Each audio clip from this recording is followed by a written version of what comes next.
Proper breathing gives you proper alignment. You see that silly smile that came to your face? This is what happens when we breathe. We're getting out of this monkey mind. We're actually going, wow, we got great bodies. And when it's oxygenated, life is good, man. When I'm kicking around the place and there's shit in my head that I don't want there, this becomes my circuit breaker. These turbo buttons make the impossible possible. Our guest today is Tim Thomas. Tim is an Australian Special Forces veteran, a wellness advocate, and the founder of Breathwork in Bed, a program dedicated to enhancing sleep quality and overall health through breathwork techniques. When I was in a situation swimming with these sharks, courage failed me. My courage did not cut it. I had to give up certain things. And I noticed that all fear is attached to things that you want to hang on to. So when I was in that shark-infested waters, I had to give up my desire to ever walk on land again. Give up my desire to ever see someone I care about again. And when you completely empty out all those things you're hanging on to, boom. Hi, my name is Chris Burris. I'm a longevity expert and the chief scientist at a lab focused on a longevity molecule. My primary focus is to help people live longer and better lives with science. Make sure to subscribe and share so you and your friends can live longer and better. Well, actually, so you and your friends can live beyond the norms. Hi, and welcome to the next Live Beyond the Norms Health and Longevity podcast. Our guest today is Tim Thomas. Tim is an Australian Special Forces veteran, a wellness advocate, and the founder of Breathwork in Bed, a program dedicated to enhancing sleep quality and overall health through breathwork techniques.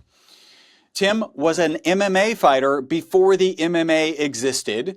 He believes that intentional breathwork is a foundational tool for improving sleep, reducing stress, and enhancing overall health. He is here today to share his unique journey to finding breath and how sharing that journey has impacted the lives of veterans and civilians alike. Tim, thank you so much for joining us today.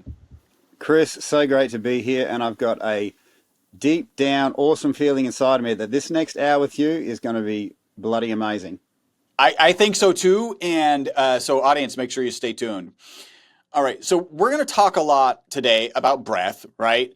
Before we do that, I want to get to understand you a little better. Before you were a professional fighter, before you were an Australian Special Forces, before you were a breath and wellness expert, you were a young lad living in Australia.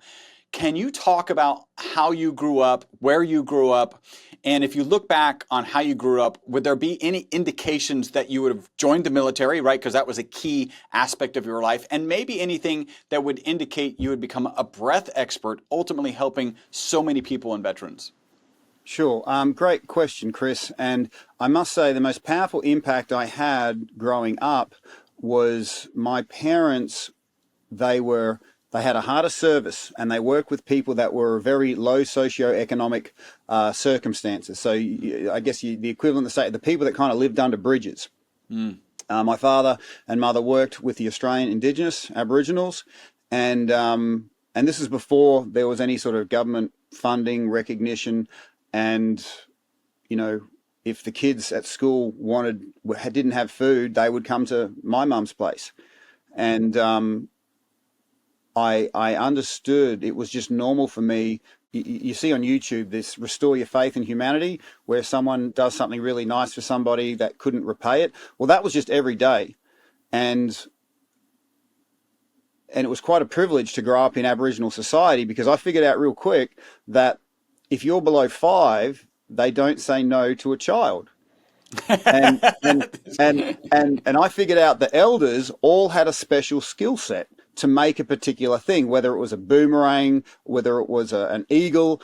And I would, whenever we'd go to the camp, and there was never any buildings, it was just sort of sticks and canvas. And I would just find the oldest guy and I'd say, what do you make? And they'd say, I make boomerangs. And I said, make me a boomerang.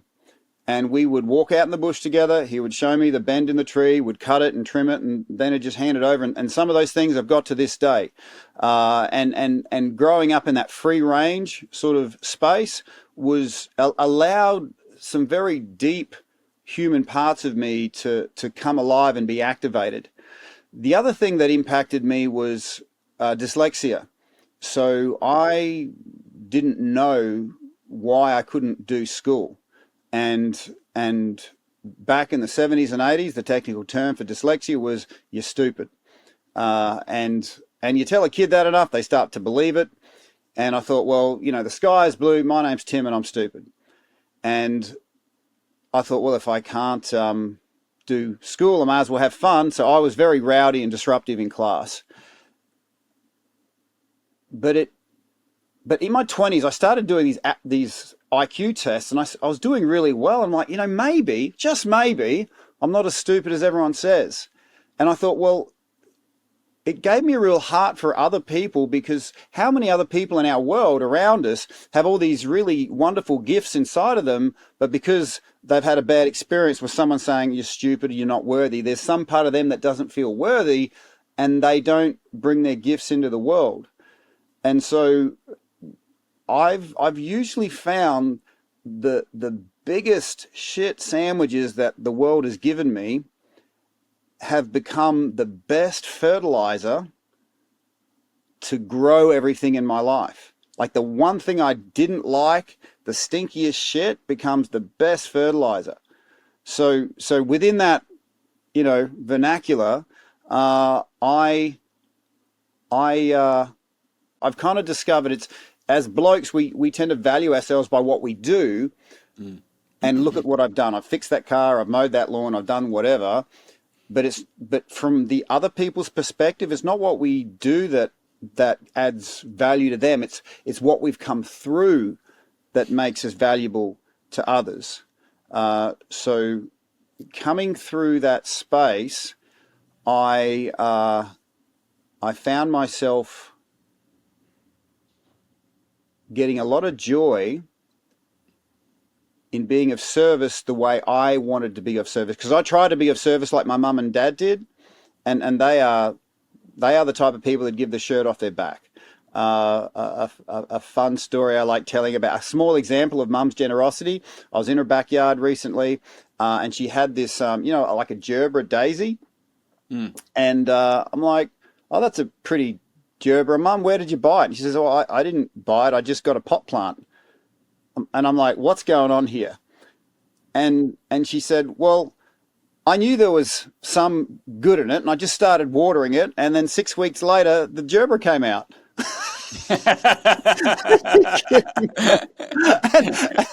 I am pissing myself laughing, but I'm like, if it's stupid and it works, it ain't stupid, and that's a wonderful example of generosity. I knew there was something good in there. I just kept watering it, and this thing came out, and I guess that was the wonderful space that I grew up in. But I couldn't do it like they could. I had to find my own way of doing it, and that sort of led me to what I'm doing right now, Chris. I hope that answers your question. Yeah, I've got a little bit of follow-up, right? So I know that you ultimately enlisted, I think for two reasons. One, because related to a mate, and then another because there was a particular program that interested you. The generosity piece, like what you're doing today, makes sense from what you just described, right? And I want to point or ask and potentially kind of help people understand. I know I've got a really good Aussie friend, one of my best friends, and he has shared with me at different times that Aussies can be very, we'll say racist. I'm not even going to like dance around it. And so your parents were in a situation where probably everyone else thought that they were a little bit crazy working with Aboriginals. And so you also get this generosity, this open-mindedness. You're thrown into this category of stupidity. And yet you're like, wait a minute, like I'm smarter than some people. Like you're having conversations. So that all fits for what you're doing today. Anything early on that might have had a military bent to it, or was it as simple? And maybe tell the story. Oh, I loved playing guns and war games, and back in the 70s, someone asked me for what do you want for your 7th birthday? I said I don't care as long as it's a gun. So I like playing. There was a certain action energy attached to playing cowboys and Indians. It wasn't sort of contextualized, and we. And I think if we're being honest, a child needs to go through a destructive, unproductive phase before they become productive, constructive members. And if you deny that, you deny them an ability to move past that. So I feel very fortunate where I had enough space. There wasn't like we weren't a bunch of crammed in humans, and we didn't have to. We could go out and be destructive. We could go out into the bush and destroy a bunch of stuff, and it wouldn't have such an impact. But if it was like a highly populated area, yeah, we might have more services and better water and regular power. But we had the ability to be destructive, which I think is missing in today's society. We don't actually see it as natural when someone's being destructive, and suppressing that, it doesn't get rid of it, and having a space where it can come out is super important. So with my son, I always tried to, like a great outlet for destructive behavior is, martial arts. So you can kick and punch and get angry, and it's welcomed, and it's productive and constructive. But if you were to kick, punch in a school, then be like, give that guy a bunch of pills. So yeah, if I could certainly see my evolution taking a whole lot longer if I wasn't given the space to let out all that stuff that would have very much been shunned. And you're right, because in that space there was a lot of prejudice against the Aboriginals, and so there was a lot of whites that hated us. And I was later to find out there was whites trying to run Dad out of town. And the Aboriginals, they didn't hate us, but they didn't trust us. But after about 3 years, they saw that, Dad listened to one of the elders there, and she said, go to people in their homes and just spend time with them. And that's what he did. He simply followed the advice of this elderly Aboriginal lady. And whenever I go back there, there's always a very warm welcome, and they remember. Because one thing about these guys is they don't forget. And in Australia right now, there's this big thing of whenever someone gets in front of a group of people, they say, I want to acknowledge the traditional owners. And I'll say this. If those words are... Aboriginal people have a very long memory. And if you've been pissing in their pocket, 10 years ago, 20 years ago, 30 years ago, they're just going to see you as a virtue signaling, insincere mofo, Yeah. So anyone who sort of spouts those politically correct words, you're going to have a set of brown eyes looking at you saying, are you for real? Oh, I remember 10 years ago when you were somewhere different in that, So, look, I don't want to get my own personal...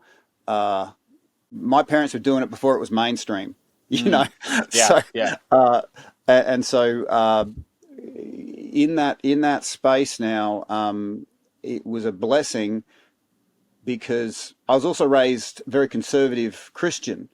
So, and it was to the letter of the Bible where if you get punched in the face, you turn the other cheek. And can you imagine how long it took the kids at school to realize I was a pretty big dude? They could punch me in the face and I wouldn't hit back, Longer than it took you to realize that elders would make you stuff when you were under 5. Pretty much. And obviously that's not the advice I give my son these days, but what it taught me, Chris, was how to suffer for an ideal. Because it's one thing to have an ideal while everything's working and everyone likes it and it's all okay, but then are you willing to suffer for it when it's not working out, people think you're wrong, and yeah, that was a valuable lesson ingrained in me very early, how to physically suffer. And in many ways, my professional fight career was me getting my power back. Because I noticed if I was always worried about someone, incurring on my physical boundaries, then I'd be more worried about threats than I would be, and I'd be wasting all my energy looking at threats, and I wouldn't be putting energy into my own growth. All those, unique parts of me. So when I'm teaching people martial arts, I'm like, yeah, I'm going to teach you how to kick ass, but it's not about kicking ass. It's about knowing that you've got confidence to control the space around you. So all those beautiful, unique, delicate things inside of you can get your energy to grow. Because if you're spending your energy worrying about the incursions into your physical space, and, a lot of people have had that, and it can be quite dramatic. And if you're wasting all that energy there, you're actually, impeding your own growth by trying to protect yourself. So yeah, I do believe that um, you know, having some sort of physicality in yourself is very important to having all those unique parts of you grow. Yeah. I guess it must have also, right, as you're even kind of accepting the label of dumb, or stupid, or whatever the word was at the time, that's going to create a lot of resentment and anger, and so you've got these ways to get rid of that. In addition to be rowdy and disruptive in class. Talk a little bit about what stuck you, like what caused you really to sign up for Special Forces. Like what was that piece, right? So you Sure, you sure. you sound like a normal young child, a boy specifically, who likes to play with guns, and what, I don't care what you get me, just get me a gun. But that's different than actually enlisting. Oh, absolutely. I applied to the army at 19 when I was working at what you would call a cowboy. In Australia, we call them ringers, wearing your cowboy hat, riding horses all day. Ah, a rodeo. You were a cowboy. Yeah, Yeah. yeah, working the land. And Yeah. I applied to get in at 19, and they lost my paperwork so many times. I'm like, these guys are so disorganized. What's it going to be like when I'm in there? So I stepped away. I stepped away from it. Became a professional fighter because being dyslexic, I saw that energy's like money. How you invest it is how you get it back. Mm. And I think a person's destiny is finding out the unique things to you that you can invest. It might cost you $100 worth of energy, but you get $10,000 back. Like, wow, that just lit me up. Yeah. And no one else can understand this transaction, but I see it, and you need to see it before anyone else does. So that's what I started filling my life with, and I became a professional fighter. But then at 29, after 7 years of training my ass off, I got no qualifications to earn above minimum wage. I wanted to start a family, and this scheme turned up called the DRSF scheme in the Australian military, direct recruiting into special forces. Never before had the Australian military allowed civilians to have a selection process into the military, because before that event, Chris, you had to be 2 years in a regular infantry battalion, and there's some hard yards before you can even apply. So you can imagine how we were received by the mainstream military. We were civilian queue jumpers. They absolutely hated us. And as much as, I was told the numbers were 5 to 10,000 people applied to get in, and you had to pass physical, mental, psychological, aptitude, IQ, blah, blah, blah, blah, blah, test. And of that, 70 were accepted. I was in that 70, but of that 70, less than 15 got through. And I consider myself it's a very proud achievement for me to be in that final 15 that actually made it through Special Forces selection. And everyone kind of hated us, ditched us. It's quite a big deal to get your beret, but our beret presentation ceremony was, there's your beret, now go scrub out the shitters. Yeah. We Right. love you. Yeah. But when Afghanistan kicked off, and this is what we figured out, the government knew war was coming, and they had a budget but no bums on seats. And the best way to fight this war was with Special Forces. So that's why they started this scheme to fill out, the Special Forces. So when Afghanistan did kick off, 2006, I think, that's when people started seeing, well, the other mainstream military people started seeing that we could do everything everyone else could do, if not better. And so that became this tipping point where everybody became a fan of it, and the scheme is actually still around to this day.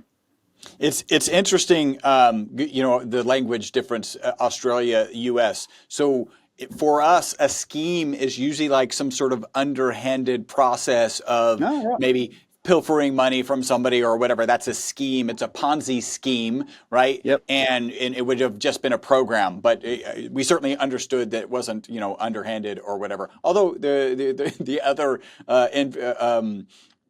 Special Forces guys felt it was underhanded, not you. We got a statistic at our basic infantry training school: 300% more injuries than anyone else. So they used to deliberately crawl us through these cactuses, like you'd crawl on your hands and knees, and these cactus spikes were like 2 inches long. They would go through your boot, and then they'd crawl you through some fields of kangaroo crap, because then it would get into your wounds and your elbows would get this bursitis. So you literally couldn't put two hands around your elbow that had blown out. So it was quite a deliberate attempt to stop the scheme, because the people that were supposedly training us, some of them had applied to get into special forces and they got knocked back. So they're thinking there's no freaking way these civilians are going to do something that I got rejected from. Yeah. So there was all that going on as well. So to be in that final 15, you better believe that there was a whole lot of underhanded scheming going on to try and stop it. That's scheming, at least for us. Yeah. So I understand you've had a number of near-death experiences. Can you share a few of those with the audience? Yeah, sure. And I'll go more into the detail of what I got from it, so people can get that insight without having to, get drowned or attacked by a shark. And yeah, so I've nearly drowned a few times. I'm a spear fisherman. That's kind of, it's not scary, but it is, because drowning is the most relaxing experience you'll ever have. And the only reason I survived one of them was because I was having this wonderful experience back underwater, and I'm seeing these fish, but then I could taste salt in my mouth. And then you realize you're actually in a dream. So I'm having this vision, this dream, because I'd passed out and I'm just falling through the water column. Because what happens is when you pass out, it'll often pass out just before the surface. So I think what happens, I got to the surface, I passed out and water went in my mouth, and I'm realizing that as I'm in this dream, I'm tasting salt in my mouth. My body was recognizing a sensation in my mouth, and I'm like, shit, this is, Tim, you're in a dream. You need to wake up. And then I wake up, I'm underwater, I get to the surface, and my brain is so oxygen deprived. Have you ever seen those dogs that are in water and they don't know how to swim, and they're going, burr, burr, burr, burr? Yeah. I became one of those dogs. Okay, and I was next to this barnacle-encrusted pylon, and I'm just clawing I'd forgotten how to swim, so I'm just clawing at this pylon like a crazy dog, because I didn't know how to swim, and I'm in this water. I'm like, oh, and eventually, I do come around and all that, but that was scary for the fact that it was so easy to do. Did you say that drowning is the most relaxing? Is that? Yeah, wow. It's scary. Yeah. Because you're just there. I'm in this wonderful, relaxed, warm bath dream. Because it'll switch off, right? Your brain switches off. I think that would be different, right? So if you threw somebody who can't swim in and they start drowning, that's a panic-filled, whatever. It's actually the dog that you were when you got up, right? And we're trying to get on that. In your case, you end up passing out before you got to oxygen, and wow, it's an interesting interpretation. But so if that person, yes, it would be quite dramatic if they felt they were going to die and all their brains going, oh crap, crap, crap. But when they actually switch into their unconscious, when they pass out, your body's got these automated systems to make it easy for you. Interesting. Wow. And I didn't discover that until it actually happened. So yes, you'd panic beforehand, but when it actually happens, it's like, oh, hello, it's okay. Yeah. Wow. And that's what was the scary thing about it, was it was so easy. You're there, then you're not there. And I'm like, yeah, righto. But the other one was more of a classic NDE, my life flashing before my eyes. And it was a shark attack. It wasn't a big one. It was maybe 2 meters, but you don't know how powerful these things are until they grab you and shake you. And I'd been roughed up a few times in my life, but I'd never ever been shook like a frickin' toy. Like a dog with a small toy. Like it's like my body was. I'd never been shook, like that before, and my life flashed before my eyes, and I didn't know what to do. But then I quickly realized that all my vision, it became like a search engine, literally like Google. And I'm like, okay, I'm being attacked by a shark. Here's all this information. What do I know about sharks? And I pulled up all the information relating to sharks from my mind. but that didn't help because all the information I had about sharks was me being terrified of sharks. Because I grew up, Danger. Yeah. yeah, where I grew up, West Coast, South Australia, was the home of the great white shark. And in fact, just last week, someone got eaten by a shark there recently. Wow. You know, so it happens pretty regularly, right? And so no one gets in the water. So if you are crazy enough to get in the water, there's quite a good lot of seafood. And I know this will sound crazy, but at least twice a year I go back there and I swim in those waters because that's my way of completely clearing my head. Because if you're in that water and these sharks can see through you, so if you're fearful, you feel like prey, that they'll think you're prey. But if you can hold that space, there's less likelihood of getting attacked. Now, I'm not saying you're Superman, but I've found that what I've discovered about this body of mine is if you throw it into a situation, ancestral knowledge will come through. So when I was in a situation, swimming with these sharks, courage failed me. My courage did not cut it. I had to give up certain things. And I noticed that all fear is attached to things that you want to hang on to. So when I was in that shark-infested waters, I had to give up my desire to ever walk on land again. Genuinely, just give it up. Give up my desire to ever see someone I care about again. Give it up, give it up, give it up. And when you completely empty out all those things you're hanging on to, boom, you just drop into this thing. And I'm the only way I could describe it is the power of the ancestors come through. Because somewhere in my past, some ancestor survived by connecting to this totality of being in the moment, and they were able to function and move and survive that, and they've passed it on. And I never would have discovered that had I not gone into that space. So I noticed that, the best parts of me come out when I put my physical body into a space where it has to adjust. So anyway, dialing back to this shark attack, all my experience of sharks was I was terrified. I'm like, that doesn't help. Then I'm like, let's search up predatory animals. So I looked up predatory animals, and there I am in the hospital room of my friend Wes. Now, you guys in the US have probably heard of the crocodile hunter, Steve Irwin. All right, He's got a right-hand man called Wes, and he's a good jiu-jitsu buddy of mine, and he got bit on the butt and the leg by a decent sized croc, right? So I'm like, okay, predatory animals. I'm in that space and I'm talking to Wes, and I'm like, and I had this conversation with him. I said, Wes, what was it like for you when you got bitten by this big croc? He says, it was funny, Tim. He said, all my life I've been terrified of crocodiles, of getting bitten by one, and here I am getting bitten by one. It was almost like a relief, like this thing that I was worried about is actually happening. And then I'm like, vroom, straight back into this moment with this new neural alignment where I'm like, yeah, I've been terrified my whole life. It's actually happening, and I could actually kind of relax into that. As weird as it was, my whole life I've been terrified of this one thing happening, and it's actually happening now. You can actually relax. And afterwards, someone asked me, a few things happened. I nearly drowned, and I discovered the power of trust because this shark, it wasn't that it was eating me, it was drowning me. And it was tangling me up in my float line because I was out spearfishing. And then my mate Jimmy, who's a fellow commando, came down. I could see, and when we train in these what's called kill houses where we get very close to shooting close to each other. And so it was regular drills to take a shot near somebody. So this was the point where, Jimmy's coming down and I can look in his eyeballs. He's just got this look. He says, I've got this and I've got fucking you, And in that moment, even though I'm about to drown, shark on my leg, the trust that two humans had, it was like, it's this balm and peace that transcended all human understanding. And I realized in that moment, it was impressed upon me that in this world, we don't need more stuff.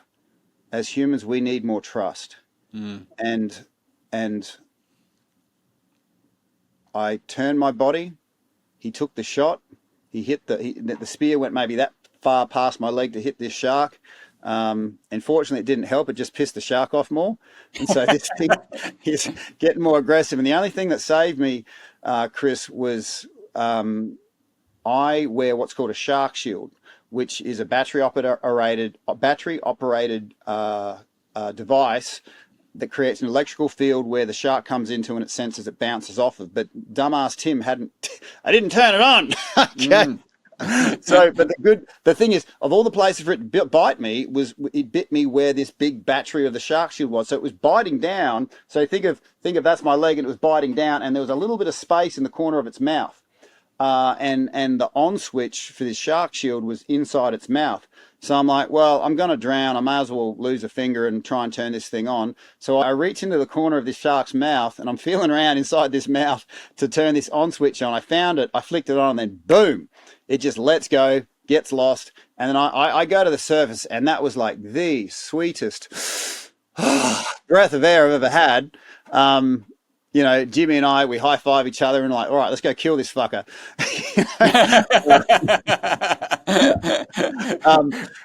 But the point I'm trying to make is, afterwards, someone asked me, do you think that was a spiritual experience? And I'm like, no. And here's why.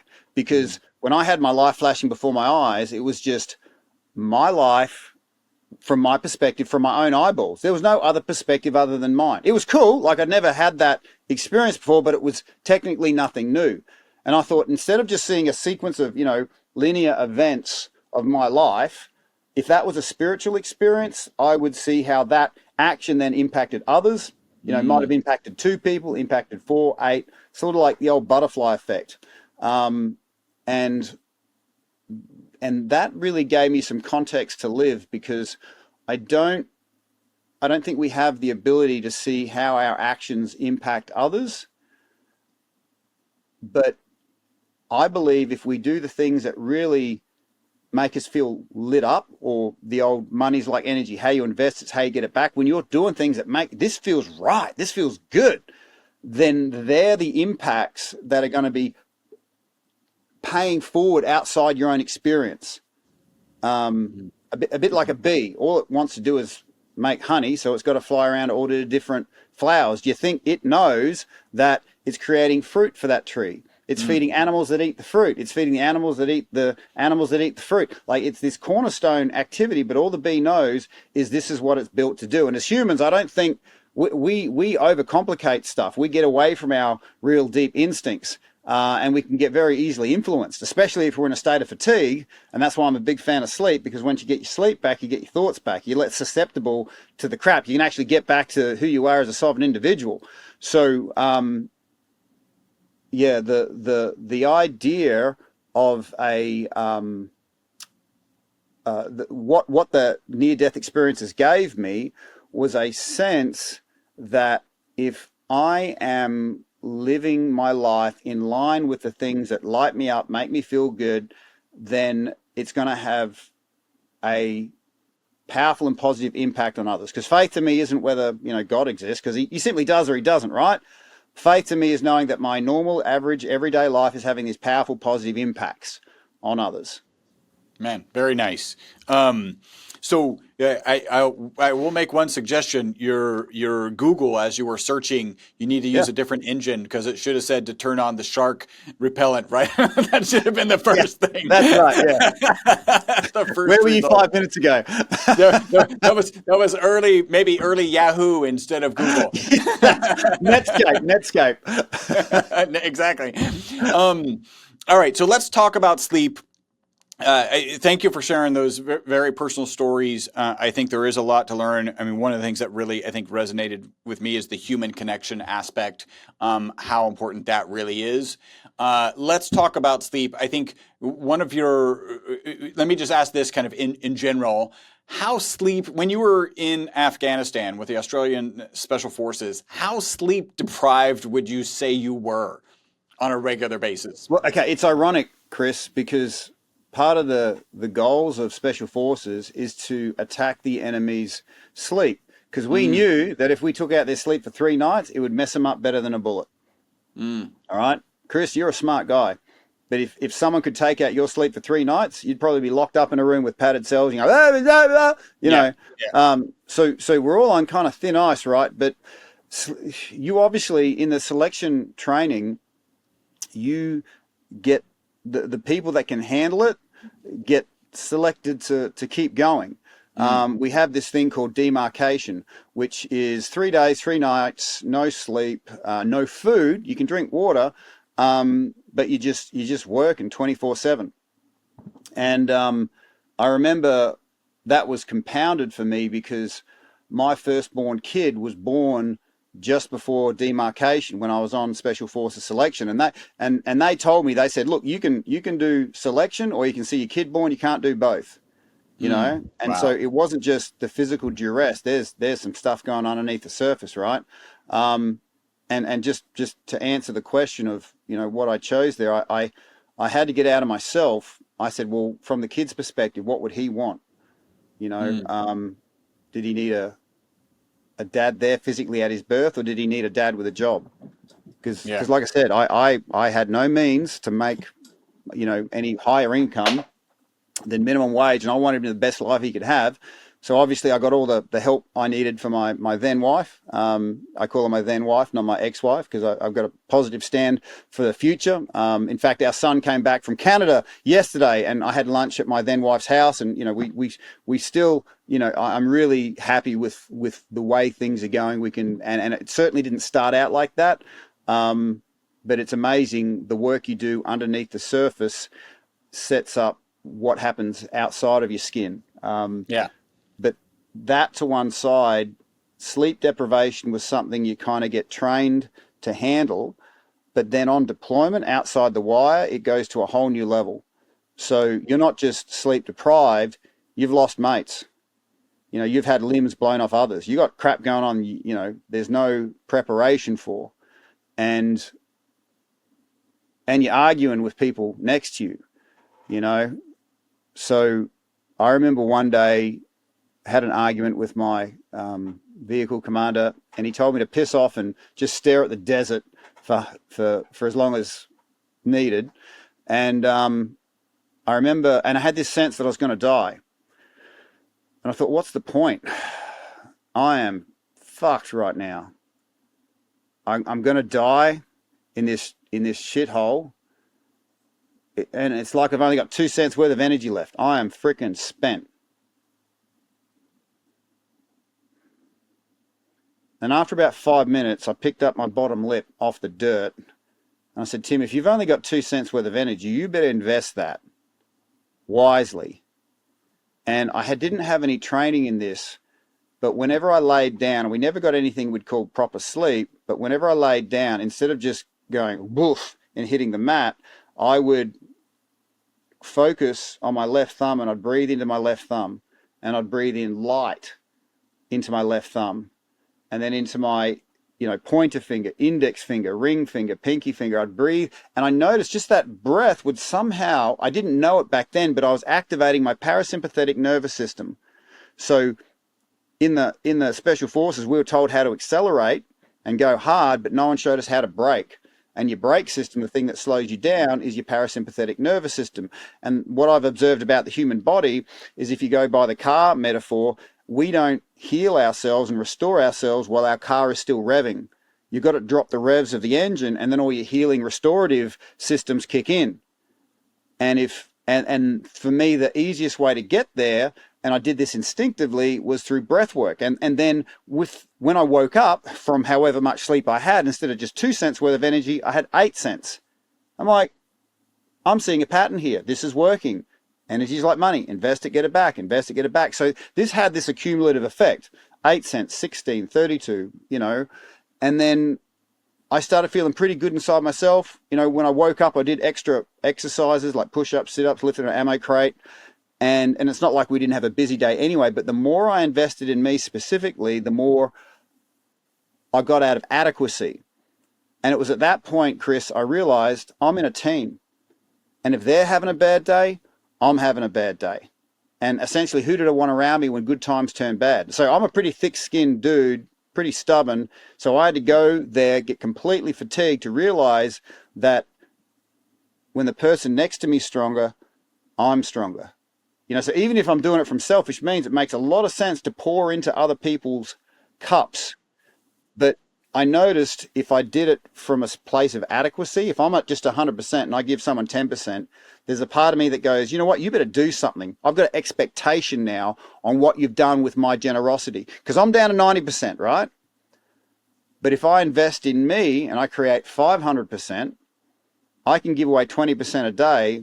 People can love it, hate it, tell me to F off. It doesn't matter. I'm in touch with something so much greater than what can be taken, and we've all been taken from, no doubt. And if I've only got 50 cents worth of energy and someone takes 25, that's a massive withdrawal, and I have to claw that back. I go into revenge mode. And I've been the guy that chased 25 cents for years, and I'd forgotten the fact that I could make $1 million the next day. You know what I mean? So my vision is I want to live like an energetic millionaire. I want other people to live like an energetic millionaire, to have that abundance and know that we can give that to ourselves.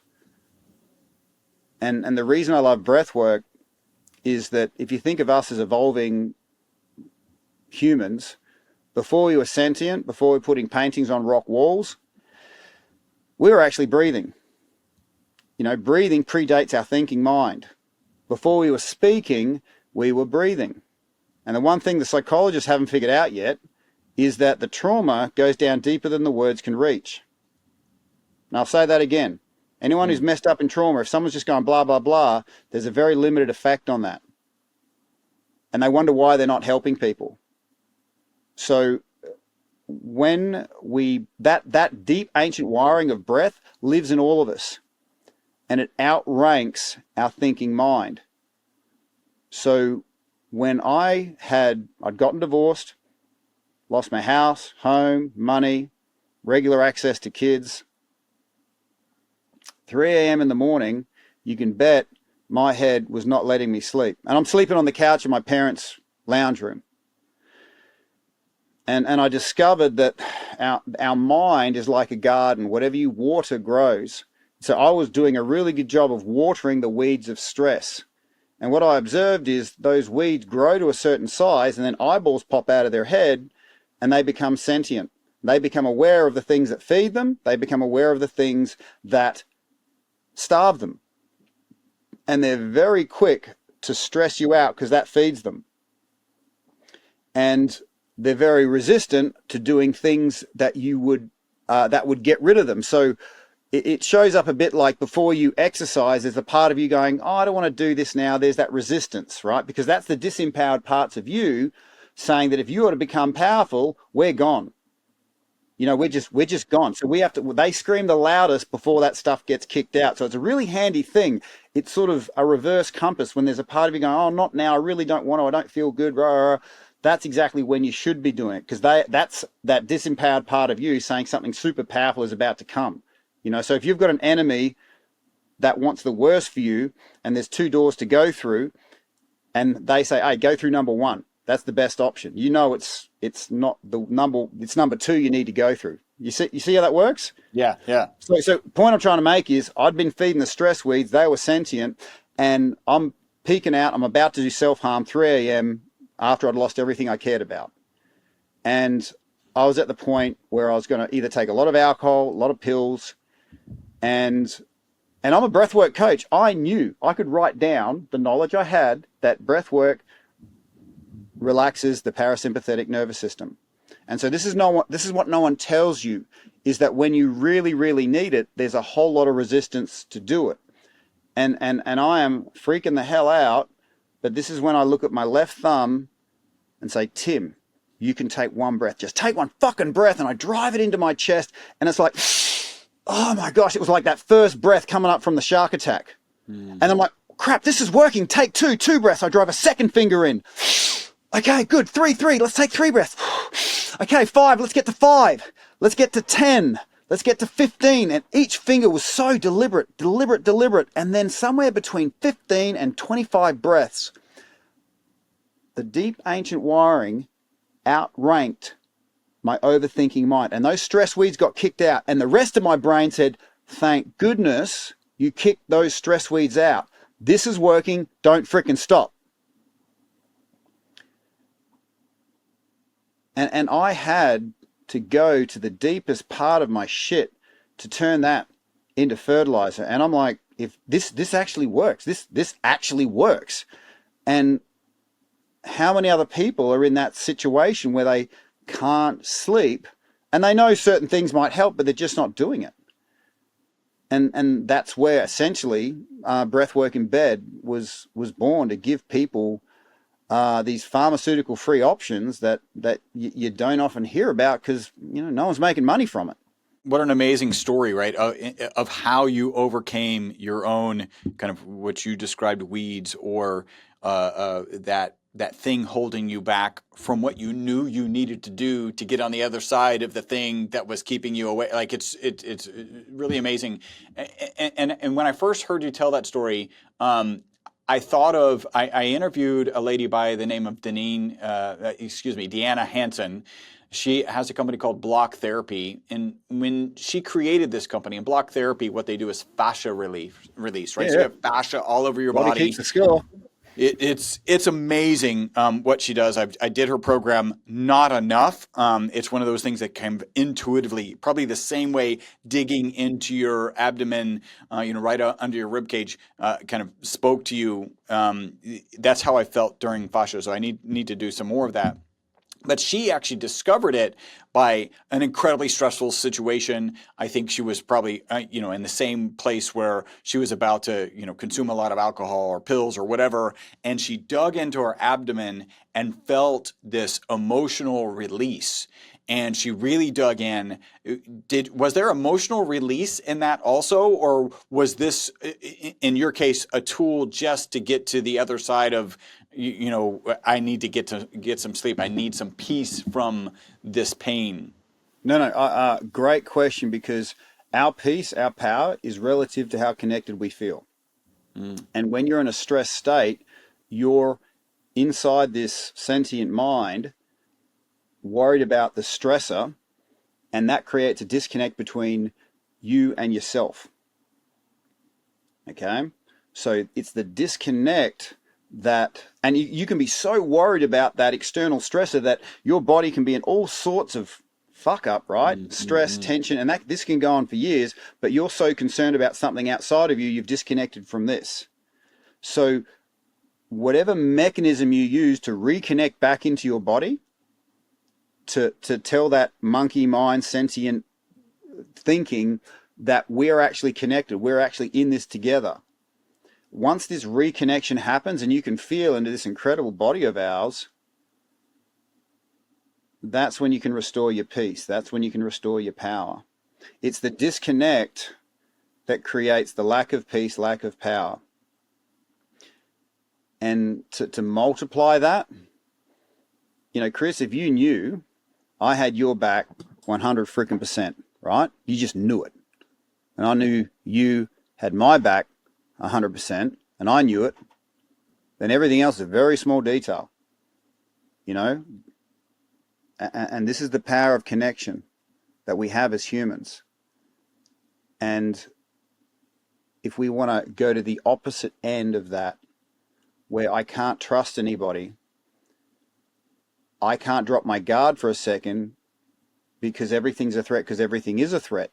No one's watching my back, it's just me. If I drop my guard for a second, something bad's going to happen, and it's going to be my fault. So I can't sleep at night.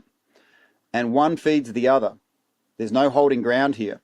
You're either feeling more disconnected and doing the things that make you more disconnected, poor sleep, I did a lot of alcohol, did a lot of pharmaceuticals, or conversely, you're connecting to yourself, you're feeling better, you're connecting to others, that's feeling even better. Let's just keep doing this, keep doing this. And once you sort of simplify those terms, there's things that connect you and make you feel powerful and peaceful. And there's things that disconnect you and take away your peace and take away your power. And in the daylight hours, we can justify, I'm fine, this. But those imbalances show up at nighttime. Those imbalances showed up when I couldn't speak to my then wife without drinking half a carton of grog to start with. I didn't know why. I could not do it. These beers would just jump down my throat, and I didn't know why, but because there was an imbalance in me and I was disconnected. And when you reestablish connection inside yourself and you realize just how wondrous this body is. And it always amazes me, Chris. We all own bodies, but we just don't know the incredible resources they have. When I look at people, I see them as like treasure chests of value beyond measure, and it's under 1 centimeter of soil. And everyone's looking out somewhere else in some other field, and they're not actually shown to dig away their own power, because once you really connect with that power, you don't need resales. You don't need you're not dependent on anything else. You can engage with other things and have things, but it's on your terms. It's not from a due of lack. It's not from a sense of lack. And if you really want to dial into this, some people say that us humans, we're flesh and we're spirit. Or you could say that there's parts of us that are seen, there's parts of us that are not seen. And those, I notice within myself, if those unseen parts of me are not getting nourished, they're feeling malnourished, my physical body will manifest, in my case, hunger. I'll just start eating more and I won't know why. Because there's an unseen part of me, you can call it your spirit if you want, that is being malnourished. There's something I'm doing that is not bringing that balance and nourishment to an unseen part of me. So, and then my body confuses it for hunger, or it could confuse it for alcohol, whatever it is. So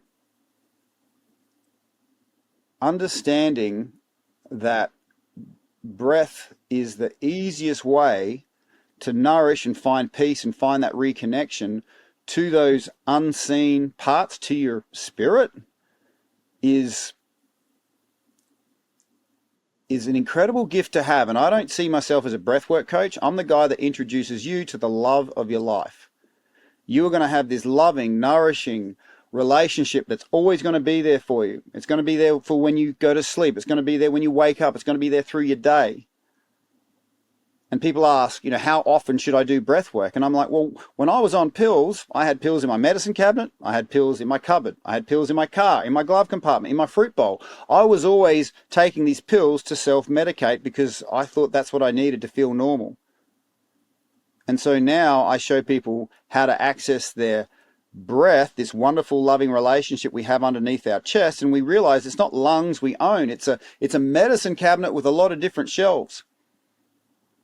So when I'm working with high school students, I'll show them how to bring out the medicine that helps them focus past their stress of exams and apply themselves academically. When I'm working with athletes, I'll show them how to bring oxygen to the places where the best gas exchange is in their lungs, and oxygen dissolves lactic acid. When I'm working with somebody who wants to sleep, there's a certain type of medicine that we can create. When I'm working with someone who wants to get out of bed, again, all these wonderful things that we can find inside ourselves, and you don't hear about this sort of stuff because there's a whole lot more money to be made if you can't see your own value. The consumer society that we're in, it's a consumer society, and the goal of that is to have you consume. So if you had two groups of people, one could access their value, restore it, they felt connected to themselves, they felt connected to each other.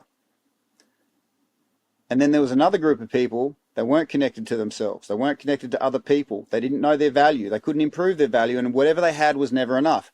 Who do you think would consume more? So whether it's by, it's obvious, but so whether it's by design or default, the current marinade we're in doesn't lead people to see their own incredible resources, sovereign nature, and once you I don't want to just talk about this. At the end, I'm going to show everybody a breathwork technique which will do everything that we've spoken about. Okay, so it's not just me blah blah blahing. So I kind of lost my track on that, but I hope you're sort of picking up what I'm putting down, Chris. Yeah. No, so one of the things that I wanted to talk about, the concept of weeds with disconnect, that disconnection means that nobody's tending the garden. And what happens when nobody's tending the garden, you get these weeds. And so when you get that connection, and you can do that physically, right? Like that, like in the case of Deanna, in your case, putting your thumb in under your rib cage, like that forces a connection, a release and a connection. And I think that makes a lot of sense. You talked about this medicine cabinet, which can do a lot of things. This is all born out of the focus on sleep. I think you've got some stats or some interest. Why is sleep so important? And honestly, my audience knows, right? And potentially a lot of my audience has read Why We Sleep by Dr. Matthew Walker. I don't know if that's a book that you've read. It's amazing. But what would you say to the question, why is sleep so important? Sure. Okay, so if I was talking metaphorically, I would say think of everything in your life, relationships, work. The quality of that is relative to the quality of your sleep. Sleep is the soil from which everything grows.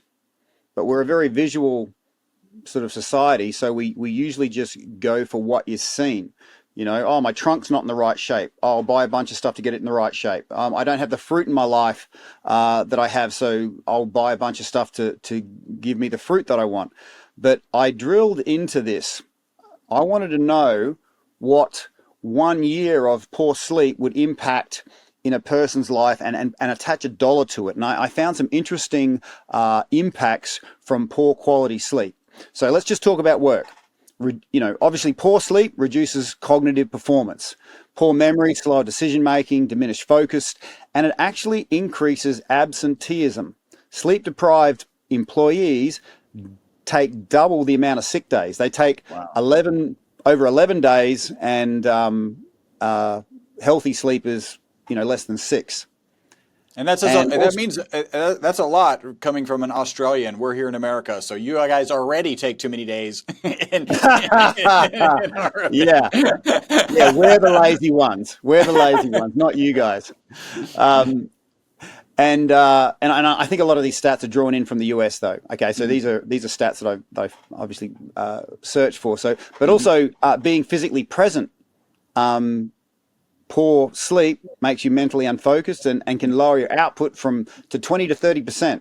Wow. And that's no small chunk of change. So let's say you've got an 8-hour day and your focus and productivity has dropped by 30%. You'd have to work, 9-10 hours just to make up for that. And so they worked out cost in dollars. If you're earning, say, $60,000 a year, the loss of productivity could cost their employer $6,000 to $12,000 a year in reduced output. Wow. And if you're an entrepreneur, lost productivity could stunt your growth, missed opportunities, delayed projects, easily tens of thousands. And if you're going to go into relationships, and I'm going to attach a dollar value to this because people can sort of brush off emotions and they pay attention to dollars. Poor sleep heightens irritability and emotional resilience. Exhaustion leads to less engagement with partners, kids, and friends. And if there's a conflict, that escalates really quickly when you're sleep deprived. And these strained connections on loved ones can erode trust and intimacy.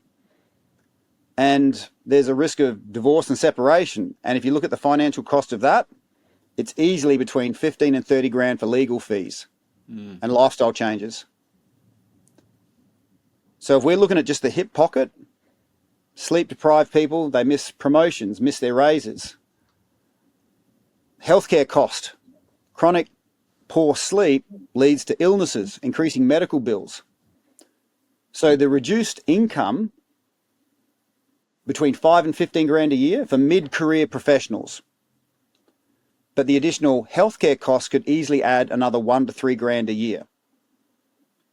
Now, workplace accidents, likelihood of accidents in sleep-deprived people, sleep deprivation causes 13% of workplace injuries. And drowsy driving contributes to an estimated 100,000 crashes annually, and this is in the US. So, if you're looking at the dollar value, that's to the individual, 5 to 15 grand per crash, excluding potential medical bills. Workplace injuries can cost between 5 and 50 grand, depending on severity. The unseen cost, emotional trauma of accidents, making you sleep even worse, especially if they involve others. You've caused an accident to somebody else, that can linger for years. So, weakened immune systems, chronic diseases, treating chronic conditions can cost between 5 and 20 grand a year. Unseen cost, you've lost your vitality and you've reduced your ability to simply enjoy life. Mental health, sleep-deprived individuals are 2 to 3 times more likely to develop mental health issues. And this obviously impacts your ability to be creative and solve problems. I know when I couldn't solve problems, my alcohol solution solving problems intake went up. And so if I was to, tangible costs for an individual of poor sleep range between $20,000 to $50,000 a year across lost productivity, medical expenses, and accidents. Unseen costs, strained relationships, emotional distress, diminished life quality. So when I say sleep is the soil from which everything grows, there is data to back that up. Now, here at Breathwork in Bed, my vision is because I can't do what you do, but if I can improve your sleep, you're going to do what you do better. And my vision is I want to give the gift of quality sleep. I want them to fall back in love with their breath and their lungs and their bed for 50,000 users. And so I did the numbers for 50,000 people getting quality sleep. And this is all something we all know, is there'd be a $450 million increase in productivity. If there was 50,000 people sleeping better and they weren't getting divorced, that was a big statistic, $1.125 billion. Income loss to 50,000 people is 500 million. The accidents that are caused are 500 million. Healthcare costs of sleep-deprived people, 50,000 sleep-deprived people, is 625 million. So it's quite plausible that if we have 50,000 people sleeping better, we can save $2.7 billion to the economy and those individuals. Wow, you don't have lofty goals.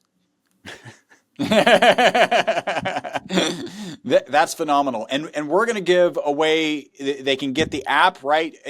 Is the audiobook available to the audience? I'm gonna throw in a link that the first 20 people that click it get my free audiobook. Okay, very cool. Yep. The Breathwork in Bed has a... Sorry, go.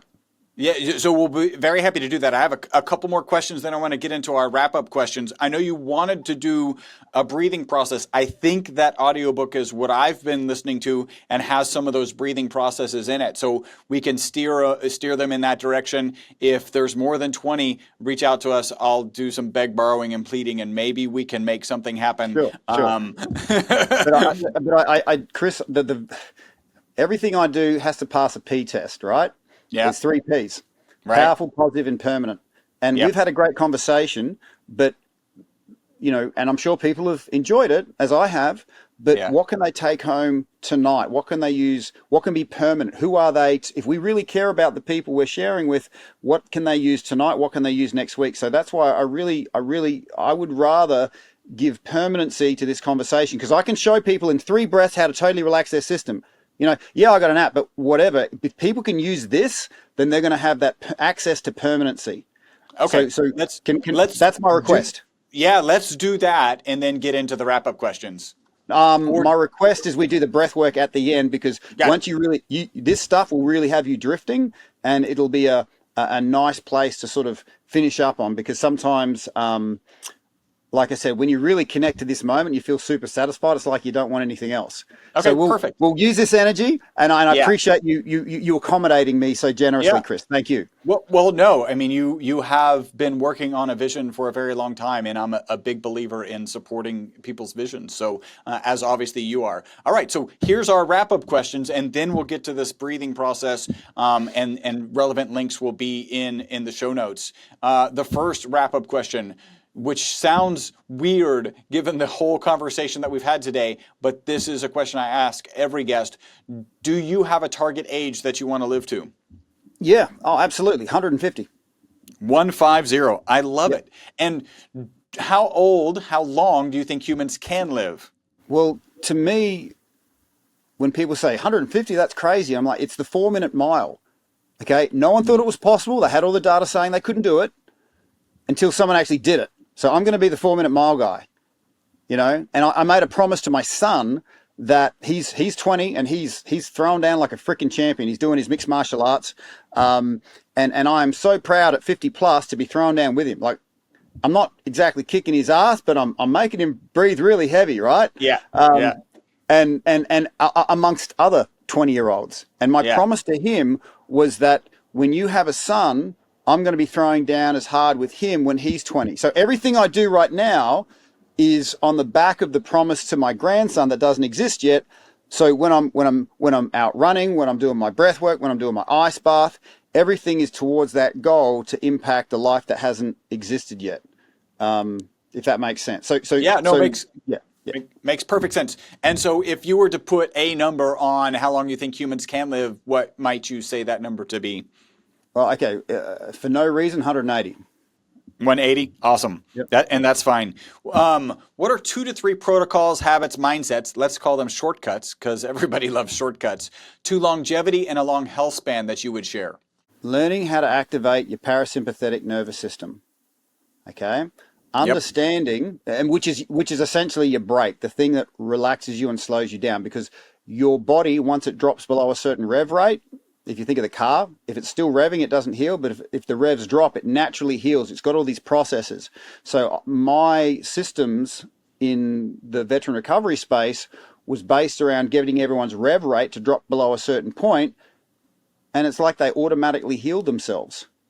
Okay. And it's very hard for somebody who's used to doing stuff, hitting targets, to relax, because especially us blokes, we tend to think that our value, our sense of self-worth is based on what we do. Look at me, I did something. And for us to do nothing, often we think, well, I'm doing nothing. That means I've got no value. So the way I explain it to people is think of performance like a pyramid, a triangle pyramid. The top of the pyramid, you're kicking ass, you're making bank, you're impacting on the world. But then the bottom of the pyramid is your rest, recovery, healing art forms. Now, the bottom of the pyramid looks nothing like the top of the pyramid. Mm. But done right, it's not what you do, say, in the workplace or in the gym that keeps you performing longer. It's actually what you do away from the gym, the rest, recovery, healing art forms. And these recovery art forms are unique to the individual. Like I've discovered breath work for me, and that works for me, and I've let a breadcrumb trail for other people to access it. But there are other things that you can do that will make you go, you know what? I really feel powerful now afterwards. So, and the only way I've been able to get my head around this, and I have one day a week that I call a bow day. A bow day is where I love hitting targets, but when you're wanting to hit a target with an arrow, you've got to draw the bow back. The arrow's going in the opposite direction. So I'll have one day where I'm deliberately doing nothing, and my head goes a bit crazy. Oh, I've got to do something. No, Tim, this is a bow day. You're drawing back energy. And so I don't work. I don't have any electronics, no music, no phone. I deliberately move slow. If it takes me, 10 seconds to walk across a room, I'll do it in 2 minutes. Deliberately slowing down. And again, you've got to go through the crazies, but keep telling yourself, I'm creating momentum for all the things I really want to hit. And then, the next day, man, I am just lit up. So part of your longevity is, I believe, having one day where you slow everything down. I mean, the buzzword these days is a dopamine detox, and sit with yourself. Or the other way I like to say it is, you are getting in touch with your own inner universe, because we got a universe underneath our own skin. And if you're always focused on something outside of you, you can live your whole life and not actually get to experience it. And I will say this now, we don't get the privilege of taking our messed up crap to the grave with us. It doesn't die with us. The messed up stuff that we have, we pay it forward to our kids. And if we don't have kids, we pay it forward to everyone that is around us. So we really have to be the ones to create the healing now. Otherwise, we just pay it forward to someone else. And I'm pretty sure here some of this stuff is intergenerational. I've never met my great-great-great-grandfather, but I'm pretty sure he was a frustrated and angry dude. Because I've just got this anger and frustration. I'm like, where is this coming from? And I'm like, oh, anger kind of ran in my family. And so I say now that, anger ran in my family until it ran into me. I'm going to bring healing to the generations before me, to my ancestors, and I'm going to bring healing to the generations to come after. I'm going to evolve as much as I can, and they're going to pay it forward. They're not going to go, oh, thanks, Dad, for this unresolved anger. And now I've got to deal with it. And humans are funny. We'll often do something for other people that we wouldn't do for ourselves. So having that external focus that, my crap isn't dying with me. It's getting paid forward. So I have to deal with this crap now. If we talk about 1 to 2 tips, right? Actually figure out how to activate our parasympathetic nervous system. Is that really all together with take a bow day? Would that be the tip? You will have to find a way to still yourself if you physically hold yourself still and do everything slowly. Because without knowing it, we get into this, there's something I want to do. I've got to do it as fast as I can. And again, just like when you're in fight or flight, you're so focused on something outside of yourself, you've disconnected from your body. When you're walking really slow across the room, you actually have to feel into your feet, feel the air between your fingers. And this is when, again, once you drop into it, you go, my gosh, I've got this inner universe that I can connect to. And I'm only going to that next spot because I feel like it's going to give me something I don't have. And if I can give that to myself, I can enjoy the journey, Yeah. And sometimes this is harder. What are 1 to 2 things people get absolutely wrong regarding longevity and a long health span? If I look at the data, all the blue zones, that the most impactful thing on longevity is social connection. So do you remember me saying our happiness is power is how connected we are? So connecting to yourself powerfully and then connecting to others. Excellent. And so every day I try and do a simple act of generosity. Doesn't have to cost me anything. Could be letting somebody into traffic. I was out running the other day and I saw this old guy and he's always talking about his injuries, right? But I'm like, I'm going to stop my run and I'm going to give this guy 10 minutes of my day so he can feel like he's not alone. And that was my act of generosity. And it's as simple as that, just being a good person, being a decent person. I don't need peptides in my system to do that. And it's that, call it your spirit, call it your unseen part, nourishing that place, because we are made to be generous, but it's hard to do that if you're adequate, So connecting to yourself powerfully sets up powerful connections outside of yourself. I mean, it is about being generous, but it's got to start with you. All right. So I put not focused on social connection, then also not connecting with ourselves. Yeah. Excellent. And how can before you want to give this kind of contact information after breath work, or you want to give it before breath work? Look, I'm confident that after breath work, if people want to follow in, we'll give you. They've got links, and they'll just. So let's list those right now. How can people contact you? Okay. Well, if you can see behind me, breathworkinbed.com.au. You could go to your phone, put in 3 words, breathwork, 1 word, in bed. And you'd bring up the Breathwork in Bed app. There's a 28-day free trial. And you get to, it'll ask you 2 simple questions. When you want to sleep, when you want to wake up. And Excellent. Then the notifications fall out of your phone with ease and grace. Because I've noticed if something's easy and effortless, I can do it a whole lot harder than if something's hard and uncomfortable. Yeah, all right? Absolutely. And when people are fatigued, they're like, here's what I want, take care of it for me. Yeah. So what'll happen is, if you've set your alarm clock for, say, 9:30, or if you've set the notification for 9:30 at night, you'll see a notification. As you get into bed, you hit that. You'll hear a certain voice saying, breathe a certain way in, breathe a certain way out. And that'll access the medicine cabinet inside your own shelf. And after probably 30 to 60 seconds, you'll feel it going through your system. You probably won't get to the end of it because it works so powerfully. And if you wake up at 3 a.m. and you got that stuff going through your head, it's pretty lonely. So you're going to have a friend in that little, and you've got a whole buffet of things to choose from breathwork. You can choose whichever one you want.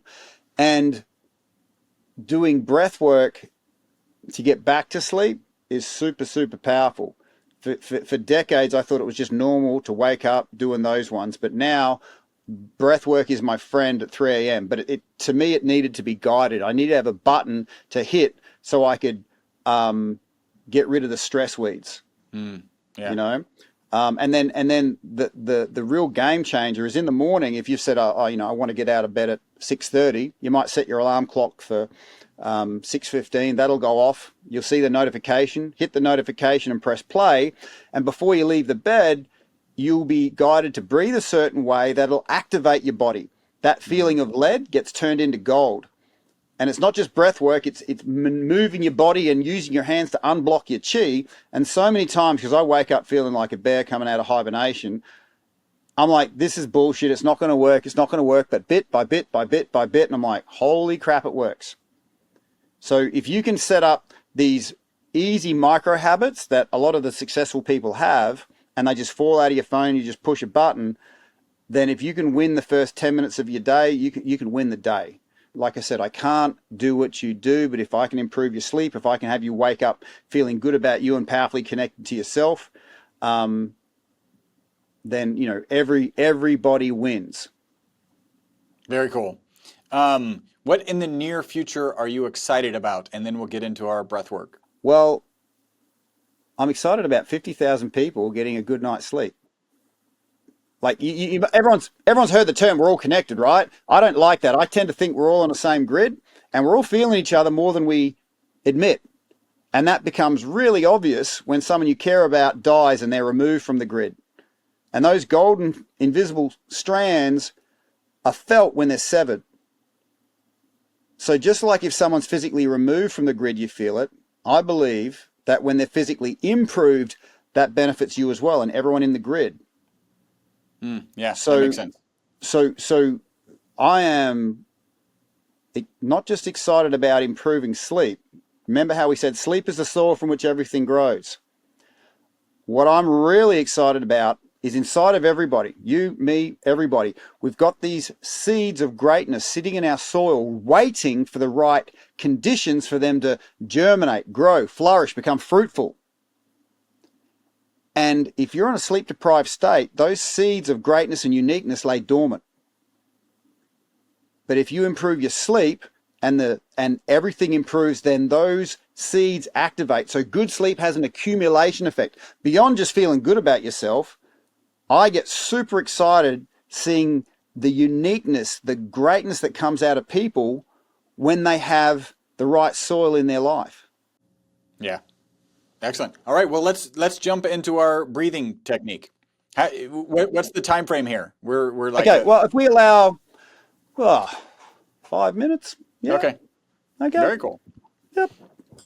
All right. So all you have to do is be seated or laying down. I'd ask that you not be driving because this does create quite a big relaxation. Some people feel like they're drifting. Don't be cutting up carrots. And because breath work is easy to do, but because you've been doing it your whole life, you've got a certain habit attached to it, you know? So however long you've been alive for, you've been breathing with this habit. So allow yourself a bit of time to get used to it, but I'm going to use all of my breathwork coach magic powers to have you access your body. And by the end of it, you're going to realize just how wonderful it is. Okay, so all I'm going to get people to do is comfortably breathe in and then breathe out. All right, that's pretty easy, right? So now when we breathe in, we're going to breathe in and breathe in again and again and again. Cool, cool? So let's breathe in and breathe in again and again and again and again. And just let that go. Now, did you notice there was a little bit of extra space opening up when you breathed in again and again? In your top third. We're going to call that your secondary inhale. For the sake of giving it a name, this is your primary inhale and your secondary inhale is up here. So let's just try and smooth that out. Let's just breathe in and then breathe into that secondary inhale again. Nice and smooth. So breathe in and then in again and again and again. Good. Awesome. So you didn't know this, but in your thumb and 2 fingers, you've got these turbo buttons. All right. So we're going to be pinching our thumb into our fingers when it comes to the secondary inhale. And that's going to give that secondary inhale a wonderful boost. So we're going to blow the air out, just blow the air out, and then breathe in on your own steam. And when it comes to the secondary inhale, hit those turbo buttons. So start breathing in, hit your turbo buttons, and then just let that go. All right. Now, Chris, did you notice the turbo buttons giving that a bit of a boost? All right. Awesome. Now, let's try and smooth that out. We're going to breathe in, hit those turbo buttons, and really feel what it is to have power in your fingers to access that secondary inhale. Cool, cool. So I invite everyone to blow it out. And we are breathing through our nose right now. Your mouth is closed, breathing through your nose. So breathing in, hit your turbo buttons, and stretch it around for a little bit. Stretch it. Move your shoulders. Feel how it's good to open up, and then just let it out. All right. So now we're going to juice that up even more, because this secondary inhale, I call that the breath of possibility. Because when we're hunched over, if you look at my side profile, if I've got crap in my head that I don't want, I hunch over. Okay, things become impossible because I'm compressing this part of my chest. So breathing into this space here gives you proper alignment. It makes things possible. All right, and we're going to juice this up in a way that is very easy. Think of your chin and your power buttons as a triangle, okay? And this time, when we breathe in, we're going to be raising our chin and looking at the ceiling and leaning back a little bit, like we're trying to raise our chin as high as we can and open our chest, all right? So let's breathe all the way out. Start breathing in, have your power buttons ready, and then really breathe in, raise your chin, raise your chest, lean back, open up that front chest, open up the chest, wriggle your shoulders, feel how good it is to open up that chest like you're really expanding that, and then let it out. Okay. Proper breathing gives you proper alignment. You see that silly smile that came to your face? This is what happens when we breathe. We're getting out of this monkey mind. We're actually going, wow, we got great bodies, and when it's oxygenated, life is good, man. All right. So when I'm kicking around the place and there's shit in my head that I don't want there, this becomes my circuit breaker. These turbo buttons make the impossible possible. And I'm a human. All sorts of things piss me off. You know, when I'm waiting in a queue, when I'm, and I want to regulate this, I'll hit these turbo buttons and I'll breathe up here. Okay, this becomes my self-medication button. People ask me how often you should breathe. When I was on pills, I had, pills in the medicine cabinet, cupboard, fruit bowl, car, glove compartment, because I was always self-medicating, always trying to regulate myself. So this now is my self-regulation. This is my breath of possibility. And divide your lungs into thirds. Your top third, breath of peace. Bottom third, top third, breath of possibility. I'm getting ahead of myself. And bottom third is your breath of peace. The bottom third of your lungs is where your most vascular alveoli is, where you've got the most blood around your air sacs. And so what we're going to do is we're going to breathe in, and I really want you to snort it, like flare your nostrils and snort as rapidly as you can. Because one thing my coach taught me, and I don't know if this is science-based, but it worked in combat, is when you snort rapidly through your nose, it goes through your sinuses and into your brain. Again, I don't know if that's science-based, but in combat it worked. So what we're going to do is as we breathe in, we're really going to rapidly flare the nostrils and open that chest like we're taking that first breath of air. We're going to hold our breath, hold our breath, and we're going to wriggle it down from our upper, down through our middle, and we're going to hunch our head forward. Our head's going to be forward, and our hands are going to be in our bellies, and we're going to feel it down low, and we're going to let it out with a hissing sound. A bit like a pressure cooker, and you're letting out a little bit of steam. Okay? So let's do this, and I'll coach you through it. You've got your power buttons ready. You got your chin. Blow it all the way out. Getting ready to really snort that air through your nostrils. Start breathing in. Snort the air. Hit your power buttons. Open up your chest. Lift your chin. Open up that chest even more. Hold that breath. Wriggle, wriggle, wriggle. Feel how good it is to have an open chest. Now holding your breath. Let your head collapse forward. Let your head collapse forward. Put your hands on your belly. Feel it go down low. Feel all that air sitting down low. Now pressurize it down low and let it out with a tss. Try and make that tss as long as possible. Good. Now feel your body deflating like a toy. All that tension leaving your shoulders, leaving your neck. Delightfully deflating.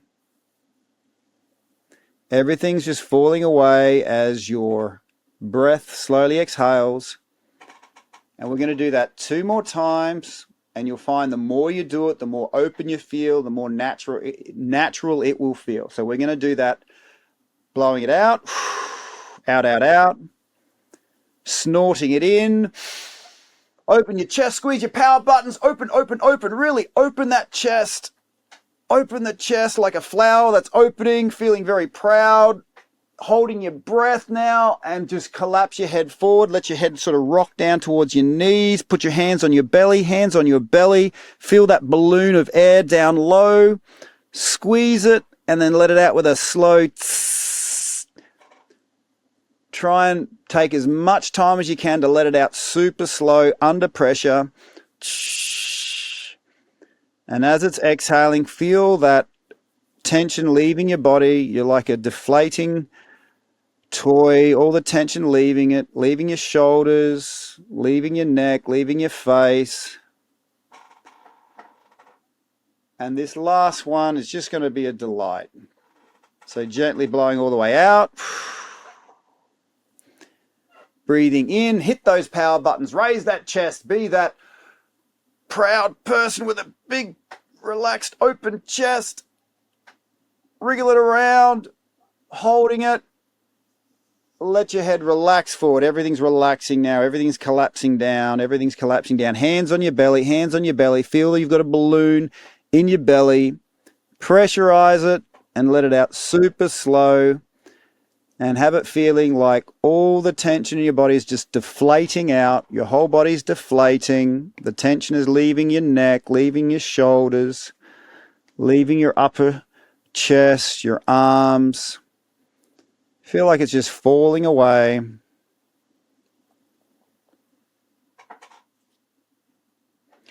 I just invite you to keep your eyes closed for a second, Chris, and sit in your chair. Allow that chair to take your weight. Allow your weight to sit in that chair. Feel what it is to let your muscles feel completely supported. So often in our tension, the tension we don't even know we're holding, stops us feeling supported. That chair was made to hold you. It was built to support you. But often in our tension, we don't allow ourselves to fully feel supported, fully feel held. And it's like our tension is trying to hold us for us. It's like all that those tense muscles are trying to give us that sense of being held and supported, but it doesn't work like that. We only feel held and supported when we relax and let go into those things that are supporting us. And I invite you just to breathe into that inner universe now, into that depth that is you, that has no bottom. And feel how that breath can go beyond words, go beyond thinking.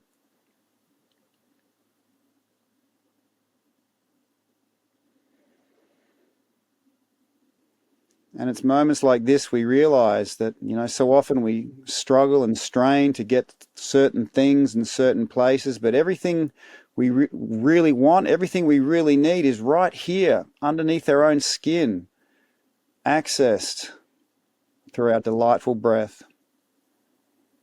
Your breath is always going to be there. Your breath is your closest friend, your strongest ally, your most wonderful, loving companion. And it will always be there for you.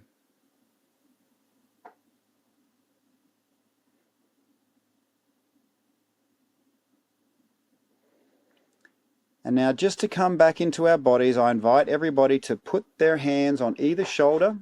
Put your hands on either shoulder and just take a deep breath in and then squeeze your body as you exhale. Squeeze, squeeze, squeeze. Really grab with your hands. Grab with your hands and squeeze your shoulders. Squeeze your shoulders. Breathe in. Open up. Grab your hands on your body and really squeeze your hands. Like squeeze your hands tight. Squeeze, squeeze, squeeze. I invite you to squeeze down your arms. Squeeze down your arms. Just grab your arms. Squeeze, squeeze, squeeze. With your hands, just squeeze on your arms. Squeeze on your arms. Squeeze down your forearms. Squeeze down your forearms. Feel how good it is to connect into your body. Interlock your fingers. Interlock your fingers and just squeeze your fingers together like so. Okay? And now I invite you just to flick your fingers. Flick, flick, flick. Flick out all that stuck energy. You're flicking it out like you're trying to flick off little bits of stuck energy. And I'm going to invite you to flick as fast as you can for 5 seconds. 5, 4, 3, 2, 1. Good. Now just hold an invisible ball. Hold an invisible ball. Now feel that's your energy ball. Feel how thick it is with positive energy. Try and push on it. It's really thick and dense with your positive energy. Now we're going to take a deep breath in. We're going to expand that ball. Take a deep breath in. Feel how that ball has expanded. This glowing golden ball is right in front of you. Now take another breath and fill up the whole house you're in. And feel how now you've just added positive energy to the whole house, the whole space. And we're going to take one more breath in. And we're going to breathe all that wonderful energy into our chest space. We're going to go and push all that energy into our chest. We're going to hold our breath. We're going to push it to one side, push it to the other side. Feel how that energy is racing through your arms and your legs. And that is your energy through your system, access through your breath. That was awesome. Very awesome. Thank you. I feel totally relaxed now. I feel like maybe I'm in my parasympathetic nervous system state. Very cool. Well, Tim, this has been an amazing conversation, amazing breath exercise. Thank you so much. People can contact you, breathworkinbed.com.au, right? There's an app, and that's available, I'm assuming, Australia, US. The app is Breathwork in Bed, or they can just go to breathworkinbed.com.au in order to find a link to that app. Yep. Excellent. Thank you so much for joining us today. Thank you so much, Chris. I've really enjoyed this, and I get the sense that the people listening, have had a real contribution. And I can only ask that, if we don't get to experience these things for ourselves, if it works for us, then we think, well, how can I share it with others? So if all you got was that breathing technique, squeezing your fingers and breathing, how many other people in your life could you show that to that would need to relax and get into that state of calm? So if you can do it for you, you can do it for others. Pay it forward. Thank you so much, Tim. No worries. I hope you enjoyed this episode of the Live Beyond the Norms podcast. Make sure to subscribe and follow. Also, make sure not to be that guy, the guy sharing this podcast with people who are not interested in living beyond the norms. If you would like to learn more about the ESS60 molecule, the molecule responsible for the single longest longevity experimental result on mammals in history, a full 90% extension of life, visit myvitalc.com. That's myvitalc as in carbon.com.